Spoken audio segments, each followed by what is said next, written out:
You wake up in a town that doesn't exist.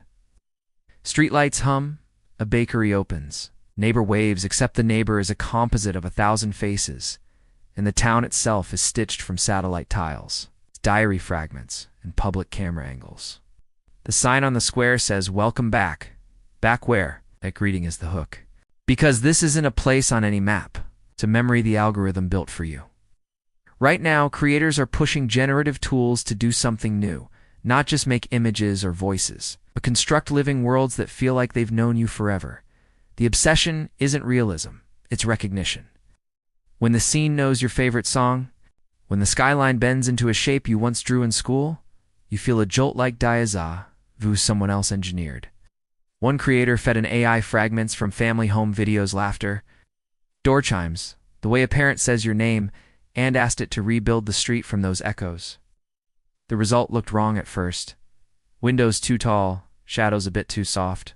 But then the sound of a screen door creak matched a memory, and comments erupted with people describing the exact goosebumps that happen when fiction lands on something true. Another storyteller trained a model on years of text messages and journal lines, then generated a conversation with a future version of themselves walking along a river at dusk. It wasn't perfect, it was unsettling, but its imperfection felt like a mirror. Viewers didn't just watch, they wondered what their own conversation would say. These AI stories work because they mix machine precision with human gaps. The model can assemble timelines, predict weather, light a sunset just right, but it still leaves tiny tears where the simulation shows. That's the magic. Humans lean into those seams. We project meaning, we fill the town with our own history, we let the story borrow our pulse. That's why short clips of non-existent neighborhoods are flooding feeds. A tram passes, dog barks, a window glows, and somehow it reminds you of a place you've never been. There's also a new format rising, the guided memory walk. A narrator speaks directly to you. Turn left at the corner cafe you used to love, and the video obliges, synthesizing storefronts that look almost familiar. The music dips. No name flickers on a chalkboard menu. It's theatrical, but it's intimate. The more specific it gets, the more universal it becomes.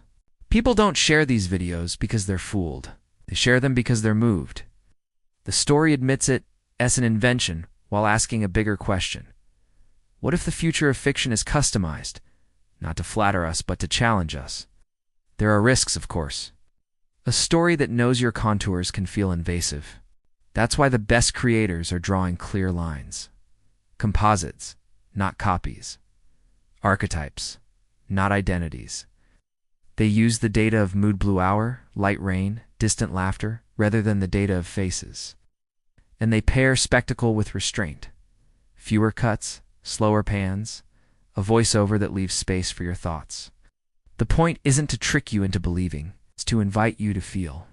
So how do you use this trend without losing the human thread? Start with a question, not a prompt. Ask, what place remembers me back?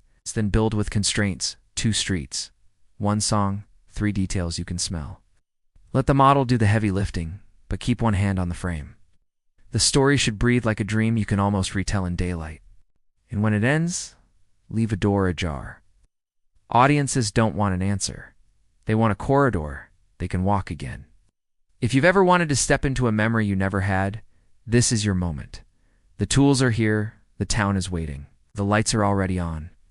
Subscribe to Code Chronicles for stories that test the edges of reality and remind you why imagination still wins.